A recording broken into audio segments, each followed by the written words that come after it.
এই যে বন্ধুরা, খাওয়া দাওয়া শেষ হলো, এখন এই এসে বসলাম। এবার বুধবার থেকে লোক ঢুকে যাবে সব, হাতে রয়েছে কালকের দিনটা। একটা ভালোভাবে যত এগিয়ে আসছে একটা টেনশন কাজ করছে যে কী করে উঠবে, সব ঠিকঠাক উঠবে কি না। তার মধ্যে শুনছি খবরে যে নিম্নচাপ বৃষ্টি হবে, তো ভারী সমস্যা। ঠাউ ঠাউ করে যেন রোদ হয়, যা হবে রোববারের পর থেকে হোক, চিন্তা নেই। পারি সবাই আসবে, ভালোভাবে আসবে, ভালোভাবে সব কাটাবে, তারপরে চলে টলে গেলে বৃষ্টি হোক, অসুবিধা নেই।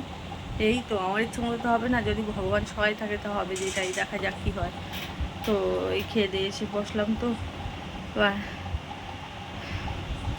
তো আজকের মতো ব্লগটা এখানে শেষ করলাম। তো সবাই ভালো থেকো, সুস্থ থেকো, আর ভিডিও যদি ভালো লাগে এভাবে পাশে থেকো, সাপোর্ট করো, আর লাইক করো, কমেন্ট করো, সাবস্ক্রাইব করো, বেশি বেশি করে শেয়ার করো।